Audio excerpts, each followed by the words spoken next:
Halo teman-teman semuanya, kembali lagi bersama saya Bonaventura Genta, tapi di channel yang beda. Dan teman saya di sini ada Mas Gaduh Pribadi. Kita berdua dari channel Bumi Nusantara. Kalau teman-teman mungkin belum tahu, sebuah channel iseng, channel kurang kerjaan yang kebetulan kerjaannya adalah jalan-jalan ke beberapa tempat yang ya ada cerita-ceritanya lah ya Mas ya, seperti Ya, buat teman-teman yang belum sempat menonton kemarin di YouTube tentang mulai munculnya Bumi Nusantara, ya ini sekarang saya berdua dengan Mas Bonaventura Genta berusaha untuk membuat gaduh dentingnya Genta Nusantara. Bumi Nusantara sama tadi seperti yang Mas Genta bilang, ya kita berdua menjadi sosok yang sebetulnya mewakili sobat awam yang punya keresahan tentang ragam bentuk peninggalan Nusantara. Akhirnya dengan modal yang ya pas-pasan, nyali yang pas-pasan, sobat awam kita nekat untuk mencoba menjelusuri Nusantara, ya yang pastinya perlahan lah. Dan tentu saja butuh dukungan dan support teman-teman yang mungkin dan pastinya lebih mengetahui tentang kearifan lokal di masing-masing tempat. Dan kebetulan teman-teman, Bumi Nusantara sendiri kita sudah melakukan satu serangkaian perjalanan di Pulau Dewata, Pulau Bali.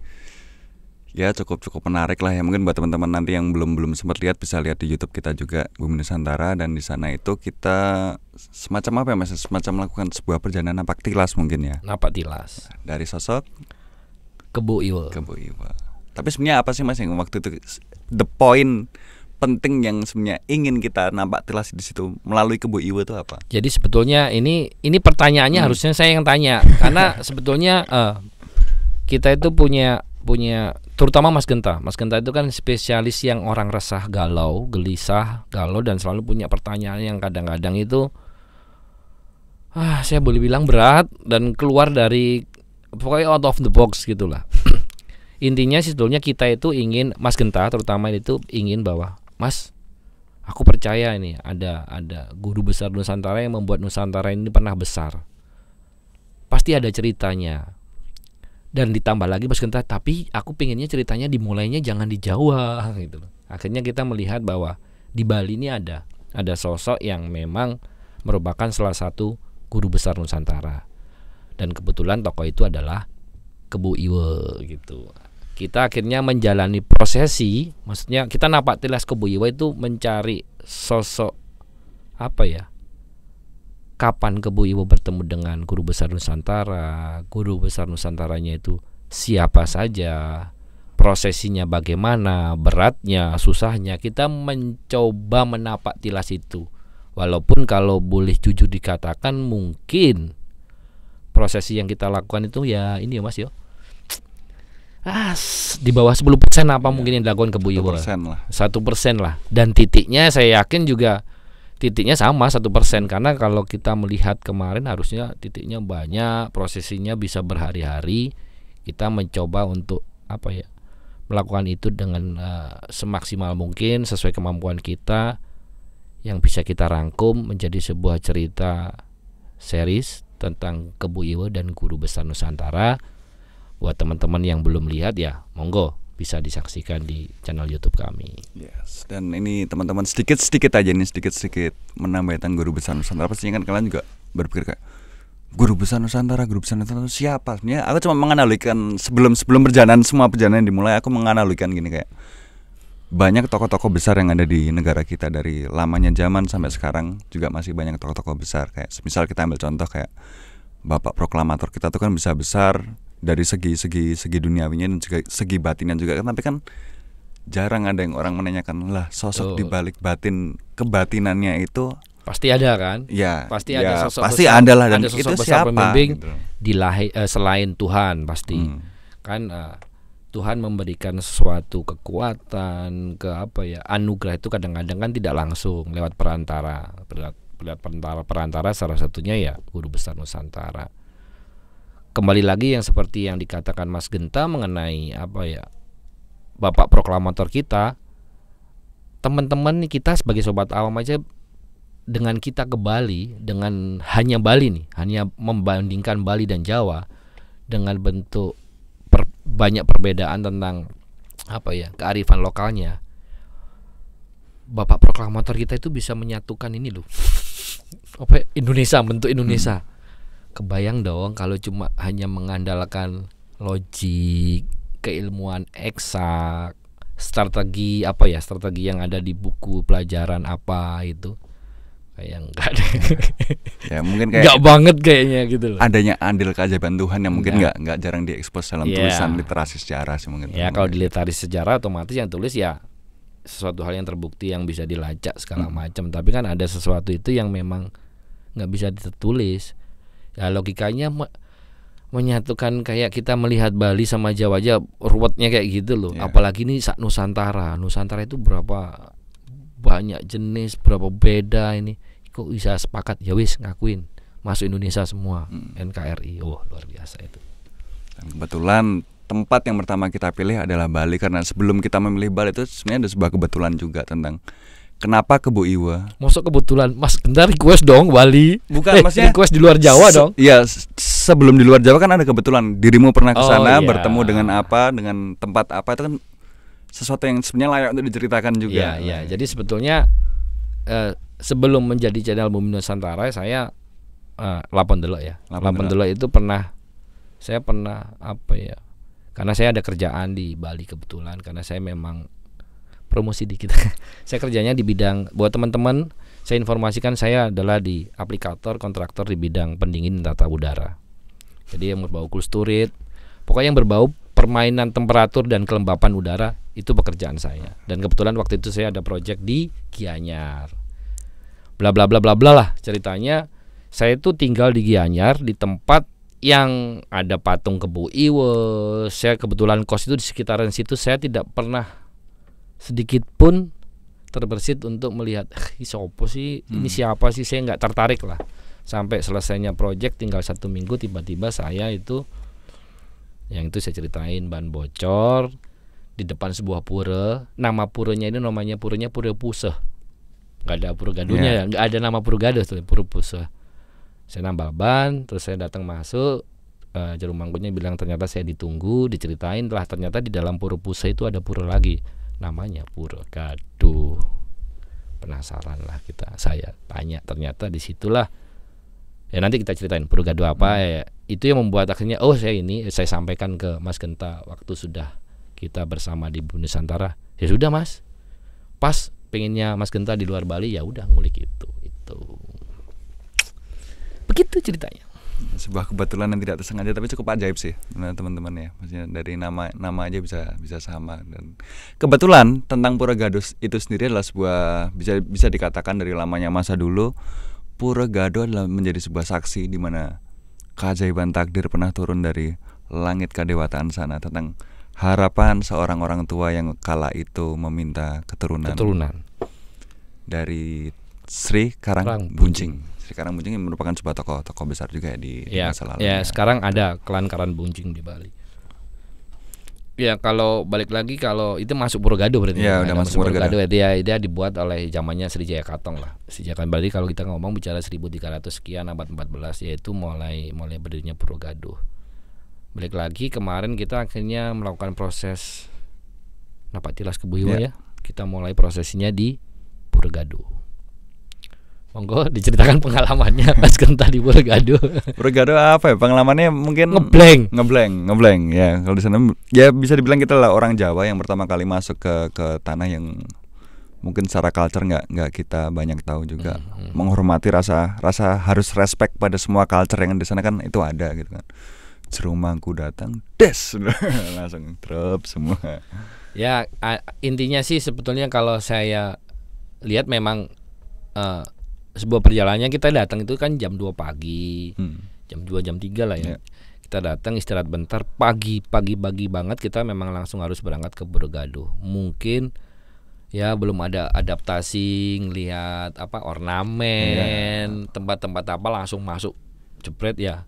Ya kalau teman-teman melihat di sesi YouTube kita di awal memang Mas Genta masih kelihatan goblok. Bukan goblok, saya bilang bingung. Bingung apa ya? Kalau teman-teman lihat Mas Genta yang biasanya itu langsung gelisah pengen tanya, itu cuma banyak yang bingung ngelihat. Takut soalnya teman mau nanya pelinggih di situ ada duduk siapa lah. Kalau ternyata itu salah aku tanyain kan juga.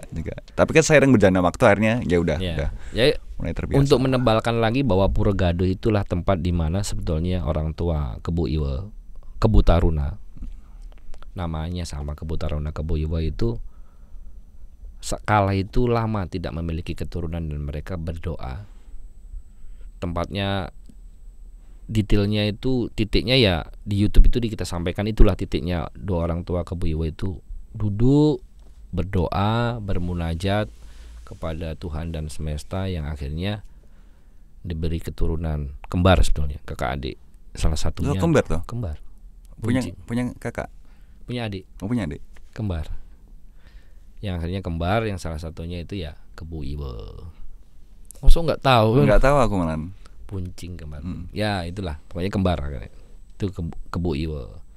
Jadi kalau kita boleh katakan ya, karena berkatnya doanya orang tua Kebu Iwa di Pura Gaduh lah akhirnya mendapatkan berkah keturunan Kebu Iwa. Lahirlah sosok yang akhirnya nanti menjadi wow di cerita akhirnya seperti itu.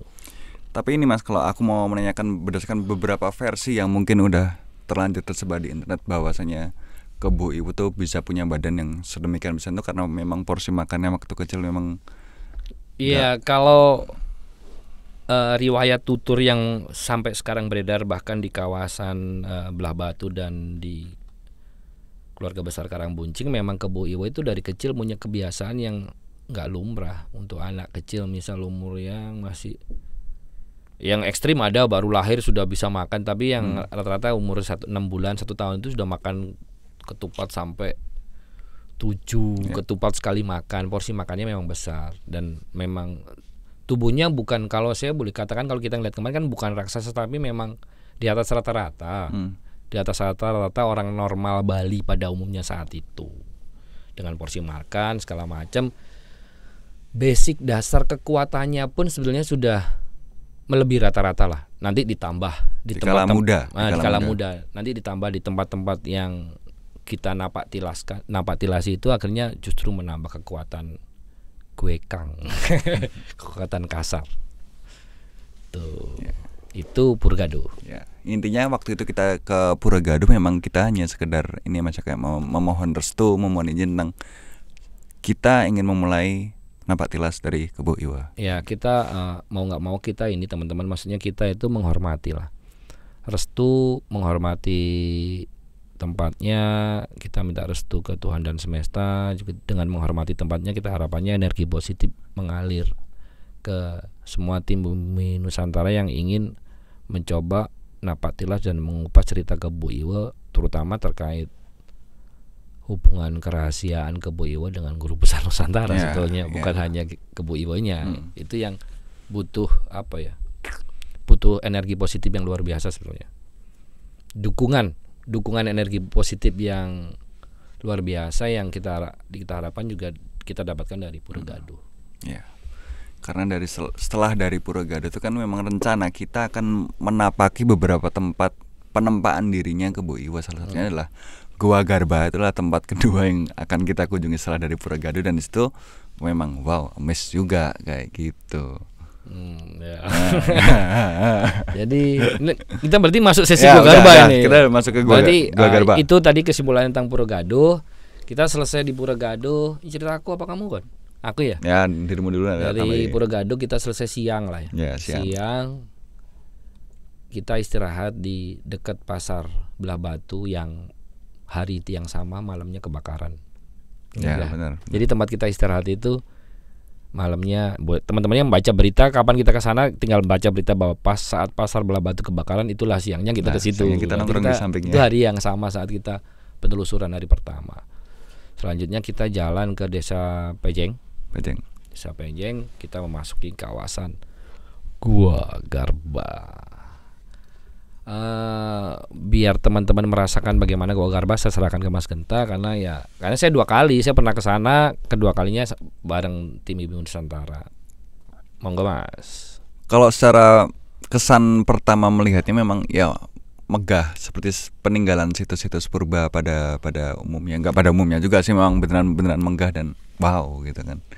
Dan di sana itu kita sempat jalan-jalan juga di aliran sungai Tukat Pakarisan. Jadi ibaratnya gini lah, kita Tukat itu sungai Mas. oh ya, aliran Tukat Pakarisan karena kita tahu sebenarnya kan agenda kita di Gua Garba itu kan malam hari. Jadi masih banyak nih waktu sesi luang di sore harinya menuju malam, dan sore harinya itu kita sempat jalan-jalan juga ke Tukat Pakarisan karena secara view juga wah menarik, akhirnya kita jalan-jalan selusur sungai dan lah amazingnya itu loh, waktu kita selusur sungai kok ya nemu sesuatu, bukan nemu sosok apa gitu, enggak, tapi kita menemukan sebuah situs yang mungkin udah lama terbengkalai, mungkin belum banyak orang tahu juga.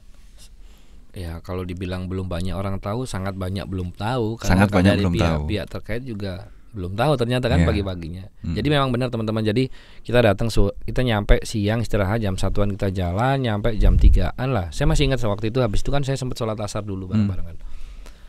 Habis itu kita selusur sungai, benar-benar selusur. Dan kita memang ya Mas Genta bilang itu yang loh itu apa dari jauh ya. Arca, kepala arca itu di bibir sungai ya. Namanya sungai. Bibir ya, pikiran bibir. Jadi kalau teman-teman mau ngelihat bentuk visualnya, teman-teman melihatnya di sesi Sorga Bumi Nusantara Tukat Pakarisan. Bukan di Gua Garba, karena kita pisah, karena memang benar-benar itu kita murni telusur sungai, yang kita nemukan apa segala macam. Di situ kita nemuin apa aja Mas Gen?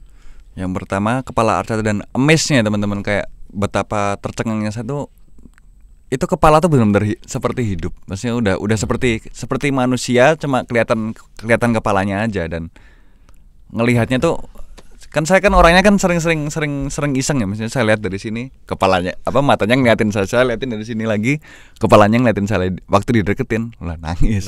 Tapi nangisnya bukan nangis beneran, emang karena dari batuannya itu muncul kayak resapan air air kayak cuma gitu. Ya buat kita yang jangankan Mas Genta, saya yang sobat awam yang juga dari jauh kan, kita di tengah sungai jalan kan pinggiran, tuh apa itu, kayak kepala awalnya itu kayak mikirnya bukan aja penampakan kok siang-siang ya sore-sore gitu loh. Kita lihat arca itu ternyata memang kepala arca itu sama sungai kan mepet banget ya, sama bibir air ya. Mepet. Jadi sebagian agak kita kan kalau ngelihat terus jongkok duduk kan.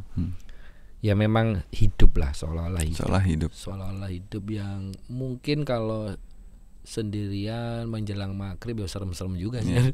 Feel-nya tuh kayak ini loh, kayak minta ditolong atau minta didoain atau minta ya intinya udah uri-uri aku lah menanti seseorang untuk datang dan ayo dong ajak ngobrol aku gitu loh. Aku tuh di sini udah lama kesepian lah, mungkin feelnya kayak gitu, moodnya seperti itu kayak gitu ya. Karena kalau kayak kita balik lagi kayak melihat posisi Tukat Pakarisannya yang ilalangnya serimbun itu, kanan kirinya bibir sungainya, tiba-tiba terus ada kayak kepala. Awal kan kita nggak ngelihatnya arca, kaget apa, ternyata ya seolah-olah kayak aku tersembunyi di sini dan menunggumu untuk kamu doakan, kamu uri-uri apa. Itu kita lama di situ, paling ada prosesi berdoa di situ. Dan kita lanjut ya ke sebelahnya, lagi. Terus kita menemukan sebelum sebelah itu masih ada kayak bentuk mahkota, tapi raksasa ya itu ya. Mahkota. Jadi bentuknya itu mahkota. Kalau tadi mungkin kalau saya bisa katakan yang kita temuin kepala arca itu punya lebar di sekitar 30 cm. Ya, sekelingking ya, perbandingannya kelingking sama inilah yang kepalanya sebesar ini. Ya, yang satunya itu kayak diameternya 30 cm, tingginya itu sekitar setengah meter kepalanya. Yang kita temukan sebelahnya lagi hanya mahkotanya aja itu bahkan yang tingginya bisa 2 kali lipatnya itu. Besarnya, tapi kepalanya nggak kelihatan ya. Kepalanya nggak kelihatan, tapi tenggelam di air dan tenggelam ketutup tanah, lumpur. Tapi kalau diraba gini ya bentuk hidungnya kerasa. Kalau gitu tangan kita masuk ke lumpur, masuk ke air, kita pegang, ini hidung, ini mata. Ya siapa tahu terus masuk lagi. Mas Genta tak suruh masuk lagi, nggak mau, takutnya terus digigit. Ya, serem. Maksudnya Seremnya itu bukan kita apa ya, serem kayak penampakan, bukan, maksudnya wih ada ya tempat kayak gini yang tersembunyi apa itu makanya kita sepakat membuat edisi khusus Bumi Nusantara Tukat Pakerisan untuk menunjukkan ini loh Tukat Pakerisannya. Iya. Walaupun sebetulnya Tukat Pakerisan itu ada cerita sendiri yang panjang lah ya, kenapa Tukat Pakerisan kok banyak tempat-tempat suci segala macam itu. Dan sebelahnya itu juga kita menemukan gua berbentuk persegi lah ya Mas. Iya, setelahnya itu kita mungkin 50 enggak sampai ya. Nggak 20 sampai. meter ya. Wah, 10 meter. Enggak sampai. 10 meter di sisi yang sama kita menemukan kayak sudah bukan ceruk lagi karena itu bagus kan. Lebih bagus. Ya, sebetulnya ceruk tapi di dalamnya itu ada pondasi altar. Yang arcanya memang enggak ada sudah. Saya lihat. Jadi kayak pondasi arca. Kebetulan sebetulnya saya berharap Mas Genta waktu itu yang masuk. Mas Genta masuk, cuma akhirnya saya yang disuruh. Ya habis lah. Dengan derasnya aliran sungai. Kalau teman-teman kalau penasaran bisa lihat di YouTube-nya Bumi Nusantara. Di situ terlihat bagaimana mau masuk kita kena arus sungai, harus tenggelam dulu terus muncul sarang laba-laba. Itu berarti udah menandakan itu udah lama, udah. Dan tempatnya itu benar-benar dikelilingi gitu. sarang laba-laba. Sempat kita shoot dulu, sarang laba-labanya memang rapat, jadi memang nggak kesentuh orang. Kita masuk pakai handphone akhirnya yang dalamnya, pakai handphone dalamnya pakai handphone saya rekam. Memang teman-teman bisa lihat detailnya bahwa di situ memang ada tempat, memang harusnya ada arca di situ. Cuma arcanya udah nggak ada. Itu experience pertama kita datang ke Gua Garba, tapi malah ke Tukat Pakerisan. Terus ada yang ide nanti malam kita duduk semedi di sini ya, bugil. Nah, itu kan sebagai sobat alam yang pertama kali datang ke Bali terus, wah lah kok semedinya kalau langsung di ini. Saya kan berharap kalau mau disuruh ya pelan-pelan di pura dulu atau di mana, ini kan langsung di pinggir sungai malam-malam lah, udah kacau pikiran saya udah. Wah itu aja di depan kita udah ada ini. Kalau nanti yang kepala itu tiba-tiba hidup terus jalan terus ada di depan kita itu, wah bingung. Ya memang waktu itu ya mungkin salah saya juga sih. Kalau kita nanti teman-teman bisa ngikutin bahwa satu hari pertama 2-3 itu kita itu kayak roller coaster itu yang benar-benar naik langsung cus. Hari pertama itu ya memang itu salah satunya ide saya. Memang malam itu mau nggak mau kita malam ini harus kembali.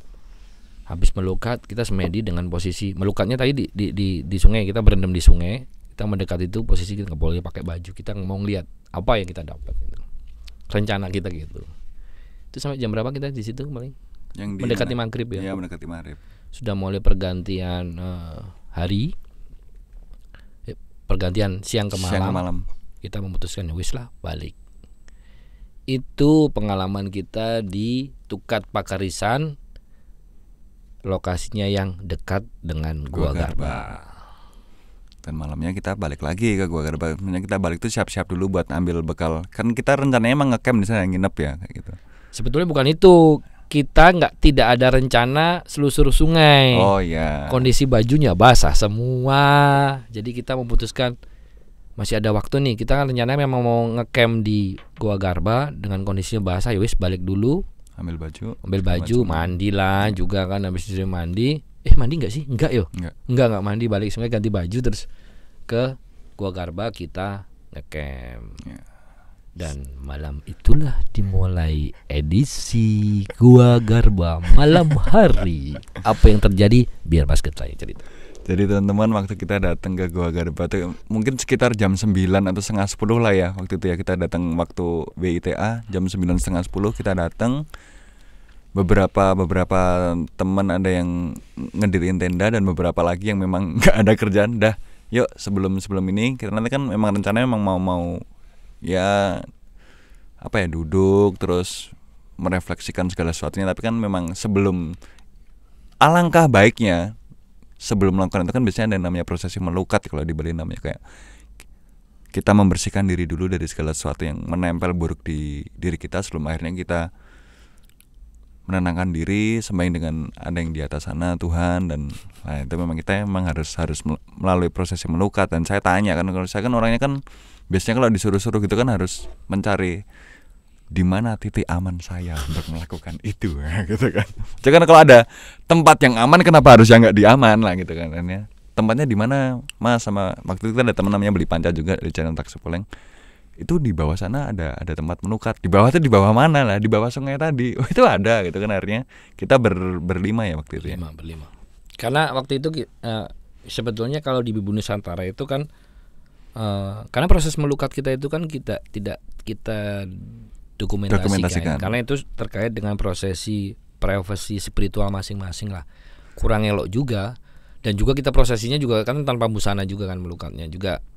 Sedikit pun kita nggak ambil ya prosesnya, mau jalannya aja nggak kita ambil karena kita berpikirnya bahwa itu sudah ranahnya bahwa kita memang ingin melakukan proses pembersihan diri, ingin memulai proses untuk mencari cerita, tapi kita ingin melukat terus selanjutnya ingin berdoa lah. Mosok yo didokumentasikan, kesannya kan komersil banget. Saat didokumentasikan justru nanti sakralnya hilang ya, masa mau ada yang datang, mau ada energi apa ya pasti enggak lah. Akhirnya kita putuskan enggak, dan ternyata itu pilihan yang sangat bijaksana. Pengalaman apa melukat? Mungkin Mas Genta lebih oke untuk menjelaskannya. Pengalaman pertama saya melukat di Bali dan langsung di sebetulnya itu bijalangnya tempuran, Mas. Harusnya tempuran karena Sungai Pakarisan terus ketemu sumber air, pancurannya disitulah titik melukat kita. Itu tempuran antara Sungai Pakarisan dan sumber mata airnya saya lupa namanya. Tapi itu ada. Kalau pengalaman melukatnya mungkin ya ini melukat pertama kali di Bali, atau mungkin di seumur hidup saya pertama kali melukat ya bisa dibilang adalah di situ juga kayak gitu kan. Dan sebenarnya ini udah aku ceritakan sedikit, tapi nggak afdol kalau nggak aku ceritakan di sini kayak gitu kan. Intinya ya waktu saya duduk itu mencoba untuk sebenarnya bingung juga, kayak ini pengalaman saya nggak dikasih guide sama sekali tentang harus berdoanya gimana. Ya udah saya susun doa dengan PD-nya sendiri-sendiri, menyusun keberanian, dan waktu ya bisa dibilang ketakutan itu akan sangat mendominasi, iyalah kayak gitu kan.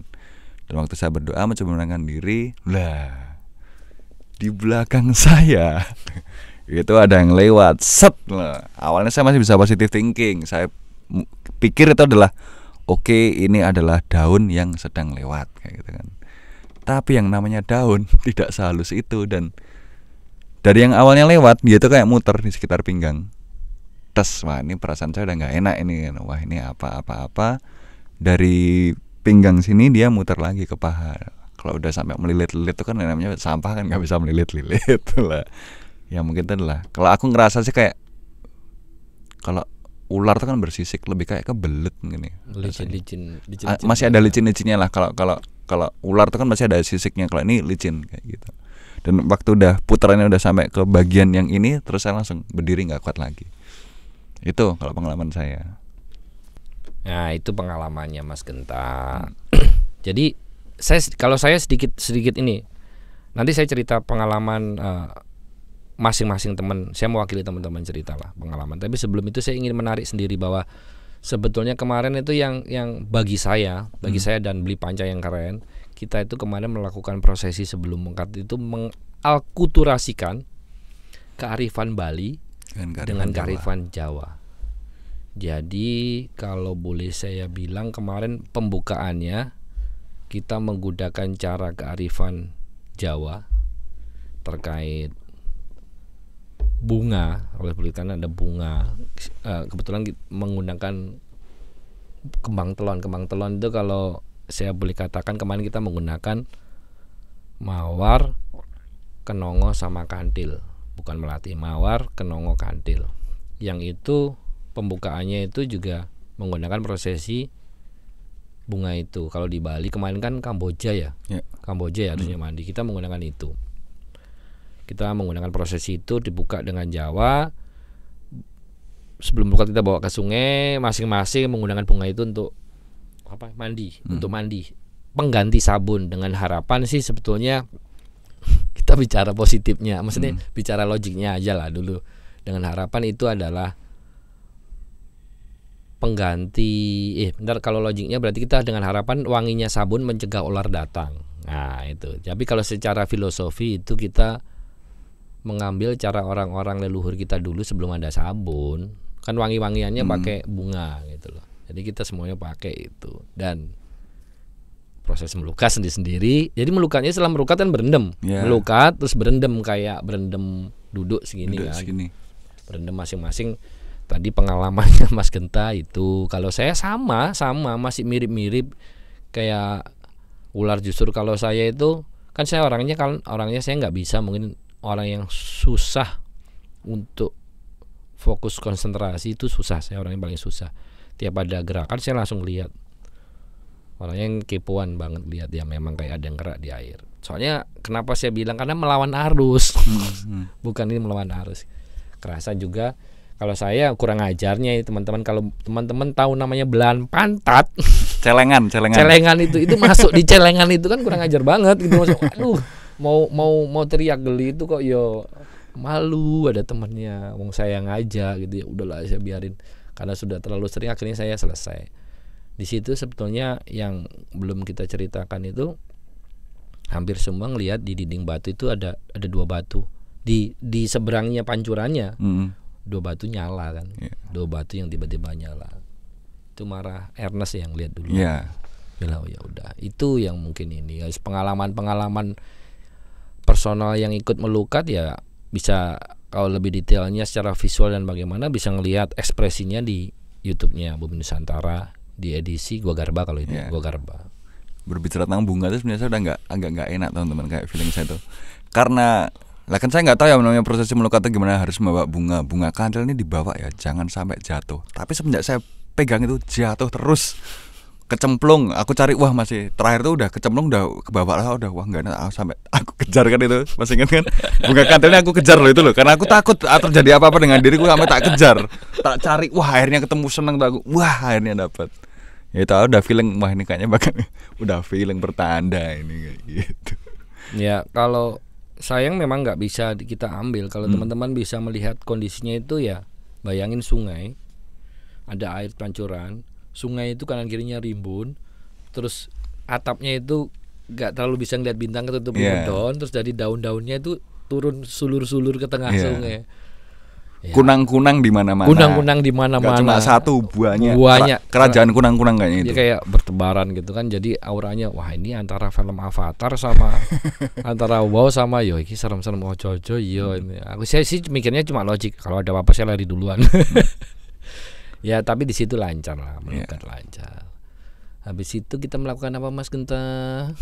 Setelah itu kita naik lagi ke atas, sedikit mengeringkan diri. Setelah kita berpakaian yang proper, pakai kamen segala macamnya, kita sempat duduk di depan Ceruk Pertapaan yang konon katanya Ceruk Pertapaan itu pernah digunakan Kebo Iwa untuk bersemedi juga. Jadi untuk sedikit mendekatkan proses kita dengan proses beliau pada masa lalunya, kita mencoba untuk duduk di situ juga. Itu Dewi Laksmi ya. Ya, Ceruk Pertapaan ada simbol untuk Dewi Kesuburan, Dewi Laksmi, dan di sini ada tempat tidurnya Kebo Iwa juga, Ceruk Pertapaan juga kayak gitu. Dan di situ saya sempat duduk, hampir semua tadi melukat di bawah ikut duduk di sana berdoa dan semedi. Dan di situ kalau saya pribadi, saya melihatnya, saya kan duduk gini, tapi saya udah ngerasa nggak tenang gitu loh, nggak tenang tuh. Terus saya kan ngintip sedikit karena emang itu gelap, nggak ada lampu sekali. Ketika saya ngintip itu, saya melihat ada orang berdiri di belakang saya. Itu orangnya tinggi tapi bukan ukuran orang kita lah. Aku lupa lah, 1, 2, 3, kaget lah maksudnya. 3 diliatin terus, wah lama-lama nggak nyaman juga kan diliatin kan. Akhirnya saya berdiri, tapi anehnya ketika saya berdiri nggak ada orang itu. Terus saya bilang sama Mas Kado, Mas tadi aku maaf nih nggak bisa lama-lama karena udah diliatin ini, mentalku udah takut duluan gitu. Dan dirimu menjawab apa? Perandaian. Jadi waktu itu yang nggak tuntas sih sebenarnya bukan hanya di YouTube, maksudnya di obrolan kita yang tidak terekam pun saya cuma bisa, waduh sayang kan, harusnya tahan dikit lagi. Justru kalau saya bisa mengatakan itu, Mas Genta wis dapat enaknya. Harusnya saya melihatnya ini sih teman-teman, seharusnya kalau Mas Genta bisa merasakan itu sebelum datang yang 3 orang itu, harusnya banyak yang datang, tapi nggak bagus lah.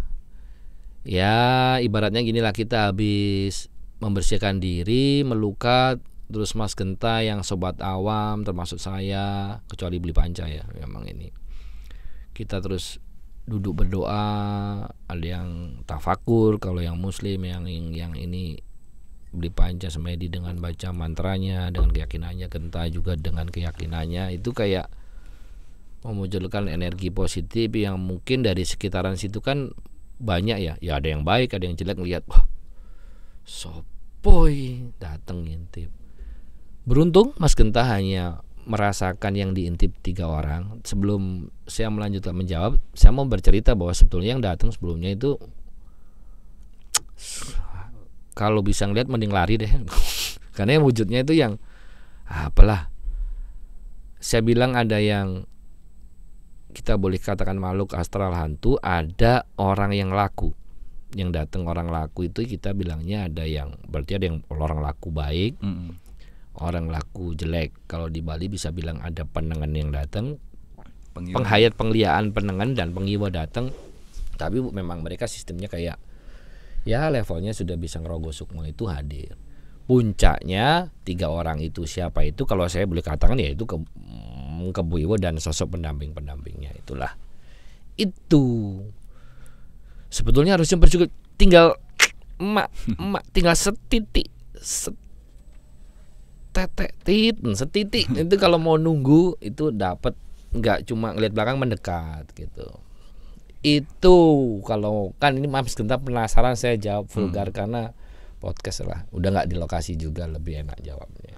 Tapi kadang ya aku sering berpikir nggak mungkin sih Kebuiwo dari belakang itu, kadang aku mikir wah nggak mungkin. Ya itu sah aja Mas. Cuma kalau kita melihat kan jangan melihat yang harus kita pakai itu, jangan melihat merasa dilihat dari belakangnya. After itu setelahnya, bukan hanya Mas Genta, bukan hanya siapa, bahkan kamera pun menampakkan kan. Ya. Pertama yang kita lakukan bukan kita sebagai saya pribadi terutama dan tim Bumi Nusantara bukan mengiyakan wah ini apik, enggak. Kita memvalidasinya dengan teman kita yang lokal. Ini baik buruk dulu enggak gitu. Ternyata wah ini yang ditunggu-tunggu ini sebetulnya. Sosok baik kalau orang lagi ke suatu situs, sosok baiknya yang apa, yang paling besarnya apa yang datangnya itu. Yang akhirnya tertangkap, kalau teman-teman mau lihat di YouTube-nya atau tertangkap, dan yang lihat kan nggak hanya satu orang, nggak semua. Itu kan efeknya setelah Mas Genta semedi tuh malah justru ngerasa itu. Ya percaya nggak percaya Mas Genta mau denial atau nggak, itu ya efek setelah itu ya sosok cahaya itu kan tampak tidak hanya ke saksi mata yang mungkin bisa menceritakan, bisa melihat semua, tapi kan kamera menangkap itu. Dan cahaya itu mau dilihat dari segi manapun juga, ya tetaplah bukan biasaan. Cahaya itu merupakan bentuk wujud visual yang benar-benar wujud visual juga kayak gitu. Dan ini ya mungkin ya teman-teman ya. Satu sebelum cahaya itu nampak kan saya sempat ini balik lagi ke sana karena saya ingin mencoba mengulangi lagi kan. Wah, kata Mas Gaduh tinggal sedikit lagi nih, cobalah aku duduk ke sana. Ya jalaku kan aku ingin mengharap bisa mendapatkan melihat sosok itu kan, karena katanya tinggal sedikit lagi. Ya udah aku mau coba lagi, tapi yang terlihat ketika saya duduk ini kan saya nggak melihat apa-apa, tapi ketika saya melihat ke atas, saya mencoba untuk menganalisa keseluruhan bentuk visual gue yang saya lihat tuh wah berbeda dengan ada yang ada di kepala saya. Seperti kalau ini ya halu saya mungkin ya kayak gitu. Ya saat Mas Genta cerita itu, ini teman-teman nggak ada di YouTube memang cerita itu, saya tidak menjawab sosoknya, saya cuma ngambil karena saya sudah tahu Mas Genta ngomong Mas deskripsinya itu ini, saya cuma ngambil handphone, saya tunjukin fotonya, ini bukan, iya itu ya. Jadi kalau saya balik lagi, kita flashback mundur tadi, bahwa sebelum ada sosok 3 orang yang datang itu sebetulnya kan banyak yang nggak ngerasain. Salah satunya kan ada yang makhluk astral, ada yang pelaku, penghayat, penghiwa dan penengan. Ya yang dilihat Mas Genta itu sosok penghayat penghiwa yang dia fungsinya hanya menakut-nakuti aja. Buat teman-teman yang di Bali, yang dideskripsikan Mas Genta itu sosoknya seperti celulu. Tapi besar ya itu maksudnya besar. Kayak kepalanya aja. Jadi kepalanya, makanya saya tadi nunjukin ke Mas Genta juga. Ini bukan wajahnya. Oh iya, ya itu namanya celulu. Ya memang celulu itu ya nakut-nakutin lah. Celulu itu cuma nakut-nakutin, tidak berisiko ke apa ya. Kalau ini kan manusia penghiwa yang penghayat penghiwa, tapi enggak nggak sampai menyalakan, intinya nakut-nakutin. Seringnya sih perempatan jalan wujud Lin. Jadi kayak wujudnya teman-teman bisa lah googling di internet ya. Lulu itu kepalanya botak, rambutnya sebenarnya ada tapi di belakang dikit atau di samping, tapi wujudnya kayak raksasa sebenarnya. Tapi Celulu itu sebetulnya cenderungnya nggak tinggi, agak gajik dikit. Cuma Mas Genta lihatnya di wujud kepalanya aja besar, ya nakut-nakutin. Yang tadi balik lagi kan dia dari jauh lihat, wah ini siapa ini, mereka show off lah, pengen nunjukin ini lu aku. Nakut-nakutin, tapi ya takut akhirnya. Akhirnya takut ya. Gimana nggak takut ngeliat keseluruhan bentuk visual gue tiba-tiba berubah tuh, ini emang halus saya yang udah kebangetan atau gimana. Tapi ya itu mungkin teman-teman yang waktu itu saya lihat di situ. Setelah itu mungkin kita masuk ke sesi udahlah sesi sarasehan lah ibaratnya lah, ngobrol santai lah. Terus lanjut ke bubuk malam. Lebih tepatnya nggak tidur sih teman-teman ya. Pengalaman tidur lagi ya biarkan Mas Genta yang bicara, karena saya turu lah, capek Mas Genta yang nggak bisa tidur. Nanti ke Mas Genta tanya, saya jawab. Nah ini mungkin beberapa mungkin belum sempat aku tanyakan di YouTube juga kayak. Nah di sini di titik ini saya baru percaya tentang, misalkan nakalnya kan sangat mati ya teman-teman. Di sini saya baru percaya tentang kekuatan sebuah doa gitu kan, karena waktu melukat di bawah sana, entah secara sadar atau tidak sadar, saya itu sempat mengucap doa yang intinya adalah, andaikan saya di sini bisa berguna untuk teman-teman saya gitu, pindahkanlah semua ketakutan teman-temanku kepada saya. Dan itu terjadi di dalam tenda malam itu kayak gitu. Segalanya terbesit di pikiran, merem nggak bisa, melek sama aja kayak gitu. Dan ini dirimu siap jawab ya? Ya.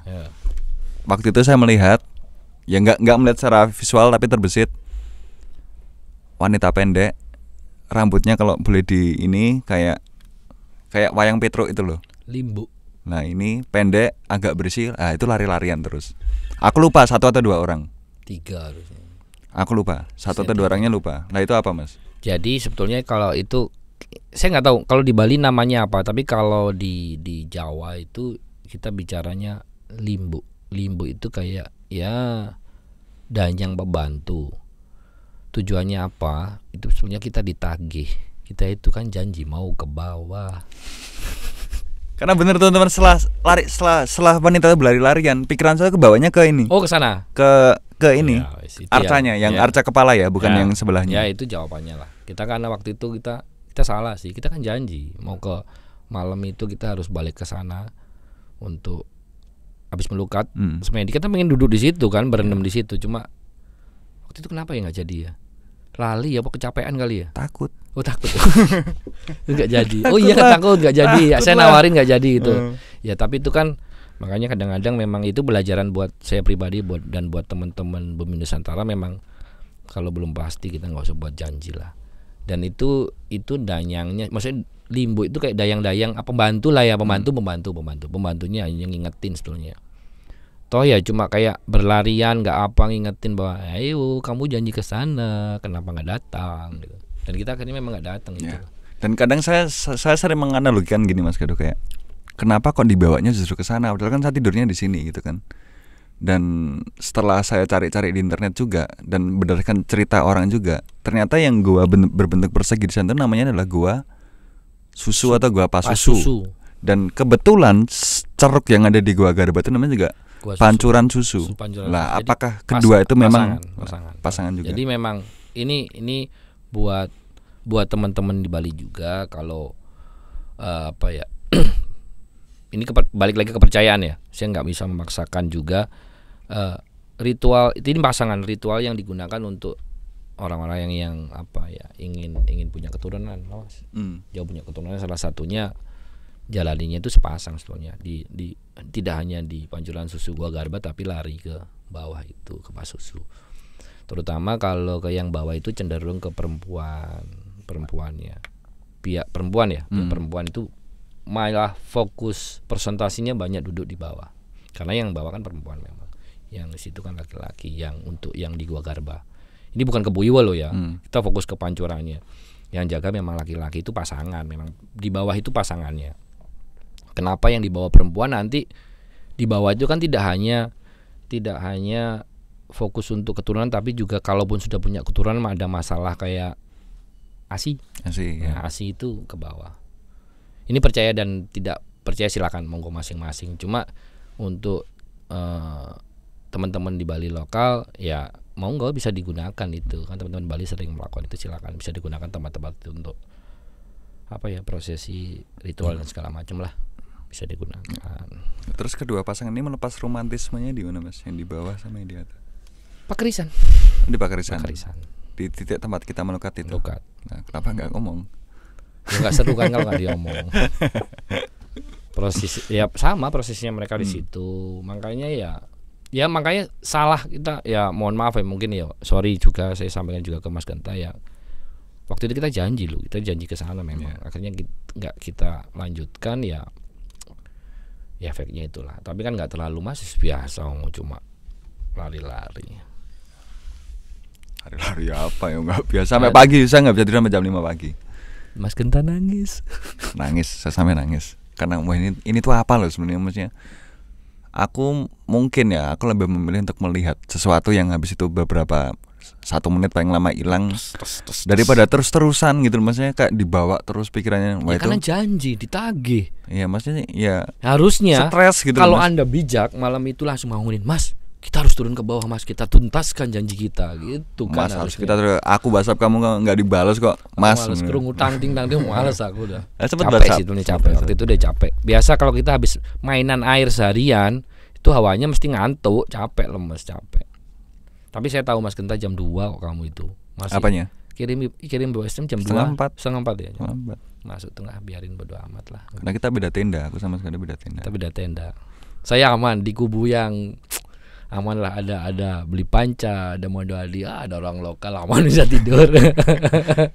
Justru itu adalah sebuah keputusan yang salah sih. Kan sebenarnya kan jatahku tenda kan satu sama kamu kan. Aku cuma mikir wah kalau aku satu tenda sama Mas Gera udah berburuk sangka, kayaknya aku bakal dikerjain ini di waktu tidur digini-giniin atau apalah itu. Udah wah nggak mau. Ternyata malah pilihan salah. Pelajarannya jangan suka berburuk sangka ke orang. Akhirnya rugi sendiri. Jadi tenda itu kubu satunya itu kubu yang wah enak banget, ada beli panca, saya bisa tidur aman lah gitu segala macam. Kalau ada apa-apa ya ada panca lah. Ini kubu sana kubu sobat awam. Sobat gembeng nangis. Aja itu edisi cerita kita yang ngecamp malam di Gua Garba. Paginya kita ya nampak tilas ke Boyolali lagi ya, karena di sana ada pura pengekuran dan ya kita mencoba untuk mau flashback lagi lah untuk lengkapnya. Mungkin bisa dilihat juga di YouTube kita beberapa tentang mengapa Gua Garba itu menjadi tentang rumah second home ya ke Boyolali paling nyaman. Iya. Kembali saya nebelin cerita Mas Genta. Kita pagi bangun terus disambut, kebetulan ada orang kerja bakti dari dinas terkait. Ya akhirnya juga kita selain sebelumnya kita memang sudah izin ke juru kunci, di situ juga tidak ada halangan diiakan. Akhirnya kita lanjut ke penelusuran, kita ke pengakuran dulu Mas, ke atas ke Pura Pengukuran. Jadi teman-teman kalau bisa lihat di YouTube-nya itu di atasnya Gua Garba itu Pura Pengukuran dari atas, tempat sekilas saja ya, tempat Kebo Iwo diukur lah. Waktu itu prosesi ukur secara kenegaraan menjadi seorang pati itu mengukurnya di atas lah. Tempat lapangannya kan kita ngelihat, tempat lapangan diujinya Kebo Iwo ada di situ. Terus kita akhirnya turun ke bawah, kita mulai explore. Kita harapan kita kan pagi kan secara visual oke lah ya. Jadi sudah nggak ada serem-sereman lah, nggak ada serem-sereman, nggak ada tegang-tegangan. Pure murni kita explore, mencari visual tempat biar teman-teman bisa merasakan ini loh bentuk wujudnya Gua Garba kalau di siang hari. Kan kita sampai siang itu akhirnya sampai jam 11 di situ. Itu awalnya turun tangga dulu pasti. Hitungan tangga itu juga pikiran. Jadi konon katanya tangga itu memang yang meletakkan batu-batu tangga itu Kebo Iwo dengan kekuatannya. Teman-teman bisa ngelihat nanti di YouTube bahwa segitu besarnya. Kita dapatin di tengah jejak Kebo Iwo kakinya itu ada di situ. Kita turun lagi, kita ngelihat kolam yang satu kolam katanya untuk makhluk kedewataan dari kayangan untuk mandi yang memang tidak boleh untuk orang awam. Dan yang kemarin itu justru yang kita lupa itu di belakangnya, di kolam yang satunya yang ada gua lawa. Oh ya. Itu kita lupa menjelaskan sebetulnya Mas Genta karena Mas Genta berdiri membelakanginya. Di situ ada Kurang tempat ajar buat berarti aku. mencuci rambut ke Bu Iwe. Lupa kan? Hmm. Karena Mas Genta berdiri di situ. Kita kan posisinya itu di depan gua yang vertikal itu loh, Oh, iya. ke gua lawa Iya, itu kan samping. Mas Genta berdiri di situ. Jadi lupa. Itu di belakangnya ada kayak tempat kubangan kecil kayak apa ya? Kayak Kolam. dari batu, bukan kolam, bentuknya itu kayak Wastafel. kayak wastafel gitu, tapi dari batu. Itu ada pancurannya, cuma pancurannya udah nggak keluar airnya. Itu tempat nyuci rambutnya ke Bu Iwe di situ. Malah dibelakangi. Dengan dibelakangi sama Mas Genta. Kurang ajar. Itu, dan memang kondisinya airnya sudah banyak yang kurang ya debitnya ya. Iya. Karena di atasnya Gua Garba Pangukuran itu sudah bangunan banyak, bangunan baru, villa. Jadi ya mungkin Gesos. resapannya pengaruh sekali. Sudah keluarnya sedikit lah. Apalagi Mas Gen, paling itu Wis. dapat gua, kita ngelihat di atasnya Gua Garba itu ada gua vertikal yang konon katanya memang tembus ke Gua Lawa kalau ke kanan. Karena kita nggak masuk, kita cuma ngelihat dari atas. Kita ngelihat dari atas itu ke kanan, ke teman katanya ke Gua Lawa. Tapi kalau saya boleh menyampaikan, enggak lah. Bukan terowongan tembus secara fisik ke Gua Lawa, enggak. Jadi yang kanan itu untuk kalau orang Semedi ngerogosuk mau ke Gua Lawa, kalau ke kiri itu ke antara Gunung Batur atau Gunung Agung. Harusnya Gunung Batur ke kiri. Kalau ingin komunikasi ke sana larinya ke duduk ke kiri. Jadi kan kita turun bentuknya kayak T ya. Ke kanan itu duduk, orang mau prosesi komunikasi atau ngerogosumo ke Gua Lawa itu dari situ. Terus kalau yang ke kiri ke Gunung Batur. Gunung Batur. Itu makanya nanti kalau teman-teman bisa lihat ada beberapa sedikit cerita legenda rakyat Gunung Batur, dan Batur hubungannya sama Kebo Iwa ada loh. Ada, aku sempat lihat loh. Kok ada? Ya. Cuma ya itu hanya sekitar cerita rakyat aja, nggak terkait dengan sejarah juga. Itu terus ada pohon apa di Gua Garba, pohon bule tua. Bawah akarnya pohon bule dilihat. Pohon bulenya ada berapa? Ada pohon bulenya ada 2 tuh. Letaknya gimana? Enggak. Pohon pulinya tidak menyerupai gerbang, santai. Itu pohon tua, memang tempatnya di situ, akarnya tua, terus di bawahnya itu dilewatin sumber air. Ya itu tadi jadi pancuran susu itu tadi. Ya, kalau di bawah jadi pancuran susu. Makanya itu kenapa terus buat orang yang nggak punya keturunan, ritual di situ ngambil airnya ya memang ini apa? Efek teman bisa lihat kandungan pohon bule. Jadi ada penelitian memang seolah-olah pertama kayak efeknya kayak paracetamol, seperti kayak kandungan paracetamol, tapi tidak paracetamol juga. Jadi efeknya itu bisa menyembuhkan demam, terus sakit kepala segala macam itu bisa airnya memang. Karena memang pohon pulihnya sendiri yang sudah tua kandungannya itu, dan airnya melewati mineral. Ya mungkin secara logiknya itu bagus untuk orang yang kesuburan segala macam. Itu Gua Garba. Ya, that's all. Ya, itu teman-teman Gua Garba, tadi Purgado Gua Garba hari pertama kita di penelusuran ke Bu Iwe di Gianyar, Belah Batu, Gianyar. Pas senjatanya itu tempuk, tapi senjata sama GBN kan munculnya bareng. Pas senjata itu sudah kaget, sudah di puncak yang mereka kaget. Pas GBN datang malah wah ya wis lah sama. Udah kayak bener bro. Makanya udah kayak kakak adik kan, yang satu manggil Kakanda, yang satu manggil Adinda itu kan.